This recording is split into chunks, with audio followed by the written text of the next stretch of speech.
We need to talk about MW2's DMZ mode, as I have a lot of thoughts, a lot of opinions, and I want to have an open discussion and dialogue with you guys watching this video who might also enjoy DMZ, and I'd love to know what you think in the comments below, what you think could be improved about the mode. But I just wanted to lay my thoughts out here, have a discussion and a brainstorm with all of you watching on how this mode can get even better than it already is, because hopefully some developers might be watching this video. Some of the ideas and suggestions could be taken into note with how the mode changes in the future. Now, a portion of this video is also sponsored by Avik Europe, but we'll talk about them in a little bit. But wow, DMZ, I did not expect to love this mode as much as I do right now. The amount of hours I've played this mode in the week and a half that it's been out is frankly disgusting. I've put about 80 to 100 hours into DMZ mode so far, and I genuinely don't remember the last time I've had this much fun playing a new mode in a Call of Duty game in forever. As someone that has a massive zombies background and this game not having zombies, of course we're looking naturally for that third mode to scratch that itch, you know? And whilst this is not zombies, I'm actually really happy that it isn't, because this gameplay formula proves that there are still new things that Call of Duty can do even in 2022. And I think this mode really strikes a chord with me because it feels like it's a blend of a lot of different things. The most obvious is some inspirations from Escape from Tarkov, a massively popular looter shooter extraction game, which this game is nothing like, which I'm actually quite happy. This feels like it's its own thing, perhaps a bit more casual than most of the other extraction shooters out there, but since I'm so new to playing these style of games, it's why it probably feels so good to me. I love the idea of Call of Duty having an open world massive map with dozens and dozens of other real players on it that's not just Warzone. I feel it's so refreshing to have this mode, and honestly feels like the result of combining MW 2019 Spec Ops mode with Black Ops Cold War's Outbreak mode. You've got this perfect blend of an open world map where there is so many things happening all the time, but then you combine the Spec Ops missions where instead of it being 4 players, it's 66 players. I also think launching with there being multiple events going on within the game at once, being the Chemist as well as the Weapon Case Juggernaut and the Heli Commander, fantastic additions, which really reminds me of Outbreak and the world events that you could have around with that, such as the helicopter, the order boss. There were things we did not see in Outbreak for months and months and months, so for that to be there on day one and there to be of such a variety makes me really excited for what they could bring in the future, and I really hope they add more world events. And as much as some of you may hate getting the M13 only from the Chemist, I actually kind of like the fact they did that. Please don't hate me. I love the faction missions that they've added in. I feel this is without question the most important part of DMZ right now, as it gives you a focus and an objective when you're going into the DMZ, not just aimlessly going around doing random contracts or trying to kill players. You actually got a focus in mind, and everything that happens as a more bonus thing. I feel when you get into fights with other squads, it feels a lot more intense than it ever has in Warzone. Maybe a lot of people like myself have just gotten used to how it feels in Warzone, but this feels entirely fresh and different, and fights seem more exciting because there's more risk to it. And overall, for a mode or a package offering that's still beta, this feels very finished to me. The faction missions that we have at launch are 5 tiers of separate missions, and they get very difficult as time goes on, which I feel is going to keep people coming back for more. I love the fact that there's actual unique rewards offered for doing these as well, and the key system as well just incentivizes people to play more and more to gather those keys and to use those keys in their next runs. I just think it's really clever. The DMZ mode is not completely perfect. They've still got a lot of time to iron some things out, some quality of life changes, some tweaks and updates here and there, but I'd love to know what you would like them to change in the comments below. But I think the first one is that,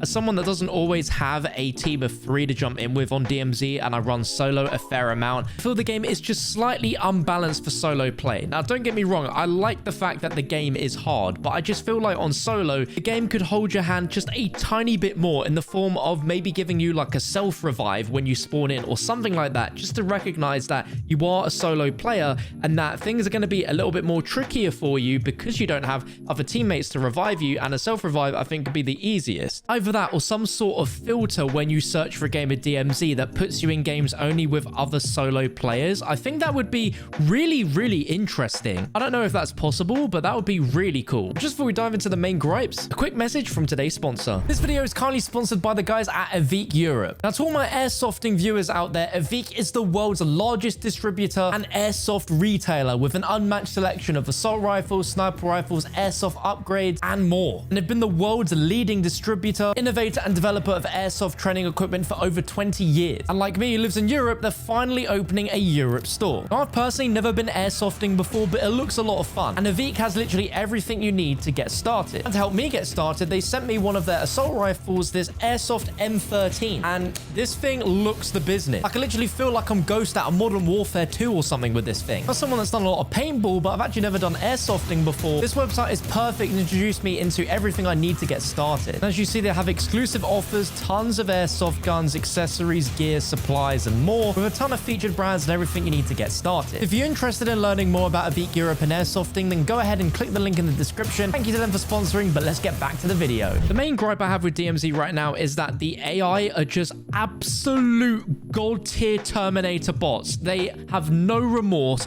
They can see you and shoot you through most walls, including on the train where you're on a train carriage, and they can somehow shoot through walls and kill you. I love that there is a difficulty curve with this mode, and I like how there is a difficulty curve with the bots, where as the time goes down and the game gets harder, so do the AI. But these AI are beyond ridiculous. Like, they are way too good at the game for their own good. And I don't know if this is a placebo effect, but with the last update that came out, I feel like the AI have just gotten even better than they were before. They are absolutely deadly, but more importantly than the fact that the AI are incredibly cracked and need to be slightly toned down is that later on in games, AI can literally just spawn out of thin air. Like, I've had moments where there are AI that just appear behind me in a building when they absolutely weren't there. And this seems to happen way more often than what you would expect it to, because the AI get aggroed from seemingly an infinite range, which just feels absurd. Maybe the fix here could be to reduce the amount of damage that the AI can do to you with a set of bullets so that you actually have some sort of chance. There are so many moments where all I'm doing is just plating and trying to run away from AI that all I'm doing is playing armor plating simulator, because I'm just constantly trying to stay alive. And when this mode first got revealed and we saw that there was about 30 minutes in a game typically, I thought that was a pretty long time. But now we're right in the thick of DMZ,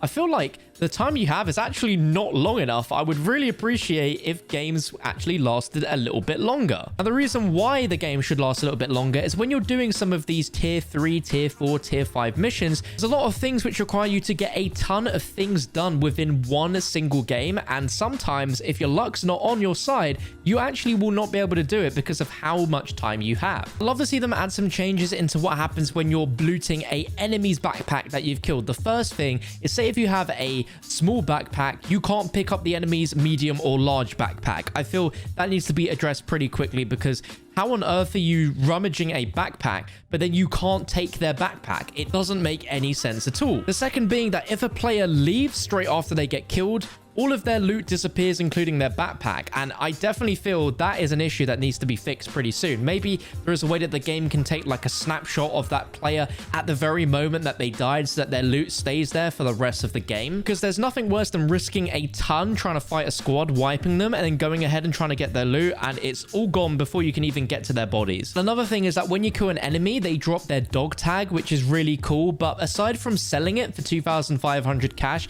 there is no other purpose to the dog tag. And I feel like there is some really missed opportunity by Infinity Ward to have some really cool features with the dog tags. I'd love there to be some sort of display in the main menu where you can put every dog tag of a player that you've killed in some sort of cabinet, so you can show off to other players that join your squad how many players you've killed, how many dog tags you've got, and even maybe have it so there is a physical customization on your character, be it a medal or a pin badge or something which recognizes how many players you've killed and dog tags you've exfilled with, and have it in a way where if players come across you, they should be scared because of how many players you've taken out. Love the fact that they even have the feature of the dog tags, but aside from selling them, there is no point in keeping them, and I feel they really should change that. On the topic of dog tags and players and kills, you don't actually know how many players you've killed until you get to the very end and exfil, and I feel there's no reason why this mode can't have the same player number and the same kill account, just like we have in Warzone. Now, admittedly, the game's hardened UI looks cleaner without that in the bottom right, but perhaps if you bring up the map, it might also bring that up in the top right, just as an idea. Now, another one of my biggest gripes with DMZ right now is that there is absolutely nothing in regards to a rejoin function or something that saves your loot if you come across a game crash. Now, this game is absolutely massive. There's so many moving parts to it, so it's not surprising that there could be a few crashes here and there, but it is so soul crushing when you have the most amazing stash of loot and rare weapons and everything. You're all geared up, you spent ages doing it, your game crashes, and then you have to start all the way again. I think having the option of giving you a rejoin function even when you're dead would be absolutely huge. Even if you spawned into the game, you're already dead and there was a dog tag and you just have to have one of your players go ahead and revive you, that would be amazing. And a way to stop players from abusing this would be to have maybe a time limit of how many times you can reconnect into a game in a 24-hour period, because otherwise players would be just leaving at the moments where they think they're going to die and then just rejoin where they have all their stuff back. But I just think for a game mode like this, which has so much risk and reward to it, and there not being any sort of rejoin function or something that saves your stash for a certain amount of time, I just think it's so silly that the game doesn't have that. Now, my next gripe is when the game first came out, we got to see that initial gameplay reveal from the studios of Infinity Ward, and of course that wasn't the greatest light for DMZ, but playing into the game itself, I think a lot of us expected random loot that we find around DMZ to be part of something that we could put together with other parts to create our own makeshift weapons or makeshift things like we saw in that one campaign mission. It seemed like DMZ was going to have a lot of that functionality, and it just doesn't. Now, this next thing is something which a lot of people wanted this game to have from launch, and when we saw its reveal, obviously it doesn't have that, and that is an economy system. We earn cash in-game by doing contracts. We can pick cash up off the ground, and we can use that cash to buy stuff at the buy stations, and that's it. Any cash that you extract with is turned into XP, and as of recently, that's now been nerfed to the ground, so you only earn up to 10k XP. The cash doesn't stay, and I would really love there to be some sort of out-of-game menu economy system. You can use cash that you've built up over many DMZ games to spend on some really cool, unique, rare blueprints, operators, rewards that players would genuinely want to spend hundreds of hours grinding and exfilling with cash in order to buy. A long time ago, before the game released, there were a lot of rumors saying that there was going to be some sort of economy system and marketplace, and I think that would elevate this game mode to the likes of Escape from Tarkov, because that's one of the main features that is missing if you compare it to that game. Like we touched at the start of the video, the main focus of DMZ is those faction missions. There are 5 tiers for each of the 3 factions, and at the moment, a lot of players like myself are in tier 3, some might be in tier 4, others might already be in tier 5, so that's going to run out in the next few weeks. A lot of people will have quote-unquote finished DMZ, so I really hope that, you know, they're already planning to add more tiers, perhaps more factions as well, keep that replay value going. If there is nothing that is immediately added after the tier 5 missions are completed by players, then that really opens the question of what is the point of playing DMZ. I really love this mode right now, but I'd really hate for the game to get to a state where players have completed it and there's essentially nothing else left to do in the mode. There's some other games that have had similar gameplay loops where you get to the end and you've done everything and there's nothing else to do, and I really hope this mode does not become one of those, because right now this game mode is absolutely incredible. I'd love to see it thrive and become part of the main staple Call of Duty modes we get every single year, but if there's nothing to do once you finish all these faction missions, then the game mode is sadly gonna die pretty quickly, and I don't want that to happen at all. You do get some pretty awesome rewards for completing these tier factions, but I feel just cosmetics are not enough in my opinion if you really want to be someone that goes up the ranks in DMZ. If we take zombies as an example, let's look at Black Ops Cold War. You spawn in with that loadout tier weapon, but if you do the super Easter egg, you spawn in with a tier 4 where it's automatically more stronger than it would be usually. Now sure, that would make PvP fights unfair, but there should be some sort of reward that gives you an enhanced experience for going through a massive grind, even as a temporary thing that you can choose when or when to not use it. Gives you some sort of buff as a reward and something that other players will want to strive to also go for, so they can also reap that benefit. I'm not sure what the ideal benefit would be, but if you guys have any ideas, please let me know in the comments below. Now, another big rumor about this mode before it launched was that it was going to have some sort of day and night cycle, and I feel when I first saw the game, it it definitely didn't seem very hardcore by the fact that it was set on this map set right in the middle of the daytime. Everything is super bright and colorful and vibrant. You can see everything, but I've gotten used to it. But I would really enjoy if they even just experimented a bit where the map was changed and altered to have a bit more of a day and night cycle, maybe even a dynamic weather system, because we have that incredible system of weather when you're in the nuclear area for the chemist, but that's something only exclusive to that zone. It doesn't appear anywhere else, and that proves that they can have dynamic weather. But imagine if out of randomness there could be thunderstorms that could disrupt how close you hear audio and affect how visible you could see players at a distance. Imagine if you played a match where it was set at night and you didn't load in with anything and you had to try and find like night vision goggles at ammo depots. Like, how insane would that be? I think there's definitely a fine line between when this would be a good addition and when this wouldn't be, but I would love there to be at least some plans in the future for them to alter the time of day just so it mixes it up a little bit and makes it feel more fresh. Now, I made a point earlier about taking money out and be able to, you know, perhaps spend it in a marketplace, but how awesome would it be for you to actually, you know, stow some of the important items like another backpack or another set of armor plates and be able to take them out and then have them saved as contraband, just like you have with these weapons, so that in the future, if you do go on a big run, you have the absolute best gear and you die, you don't necessarily have to go ahead and jump in game and then search around for them all over again. Maybe even just limit it to maybe like 2 or 3 backpacks and 2 and 3 armor vests, just so that if you do die, you at least have some backup contraband that you can bring in with you. Another thing that I find really annoying is the fact that you can only stow 20 keys in your stash, and there is between 50 and 60 different locations that you can open with a key. So you can of course see the issue here. Now, I'm sure they probably want to make it so it's going to take you a lot longer to get all of the keys and open everywhere instead of that, but the fact that you can have duplicates of the same key without it being like combined just doesn't really make a lot of sense to me. At the very least, I feel like keys and then stronghold key cards should be classed as separate items, not classed as keys. They're completely different physical items, man. Outside of what I've really discussed with those immediate things that I think should have some adjustments and changes, as well as the really important crash fixes that need to happen sooner rather than later, I think the foundations for this game mode are absolutely incredible. And like I said, to me, this feels like the perfect combination of Outbreak meets Warzone. And I feel like this is what Outbreak Zombies mode might actually become one day, because it felt like they had all the ingredients for something like this, but they just didn't have the mass amount of players like you do with DMZ of 66 players in real time or running around a massive map. Can you imagine if they did this but with zombies? Like, you've got Orders stomping around, Origins robots stomping, you got the transit bus going around in a circle. Like, oh my days, guys, it's just too exciting, the prospect of this. And I really hope if Treyarch are watching and seeing what DMZ's reception is like, that they have their own adaptation for it in their next Black Ops game. And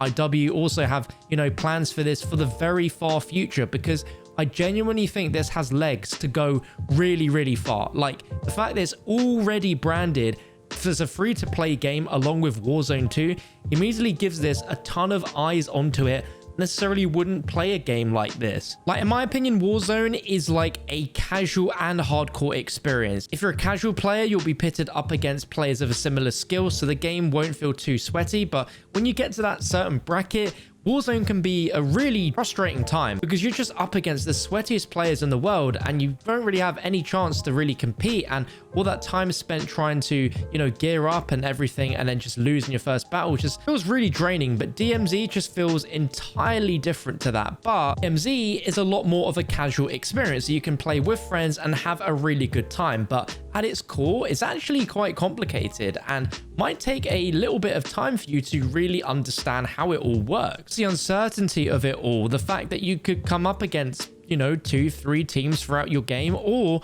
you could have a completely quiet game where you go up against no players whatsoever. I've seen some discussion on the player count actually being a little bit too low and that they should add more players into the game, but I think for now, I feel like it's at a good spot with 66. Once you play a lot of DMZ, you start to remember all of the spawn points where you previously were, and you can also predict where other teams might spawn in comparison to you. and you can do some spawn killing pretty quick. I don't know how much worse that would be if you did add more players into the mix. Perhaps there could be like a experimental playlist of more player numbers than what we have right now, just to see how it works. But judging on how this game was received when it was shown early from content creators at IW to where it is now, it is completely night and day perception, which is wild. And I think if you give DMZ some time, I think genuinely this could become one of the best modes in Call of Duty, period. Better than Warzone, better than multiplayer, as it's just a really nice change of pace and just a real challenge when you want it to be. It's just my initial thoughts and opinions on DMZ a week and a half out from the game. I'm sure in like a month, 2-3 months, my impressions might be different, but I'd love to know what you guys think down below of DMZ in the comment section. There's going to be a ton of DMZ content on the channel. There already has been, and I think that shows just how much I've been enjoying the mode thus far. And I plan to cover this mode in its entirety for the next 2 years. So if that is something that sounds good to you and you want to be on board for and you're not yet subscribed, please go ahead and subscribe. But I'd love to know what your thoughts are on the mode and what you'd like to be fixed and changed below. If you made it all the way to the end, then you're an absolute legend. And I really, really appreciate you taking the time to watch this video through to the end.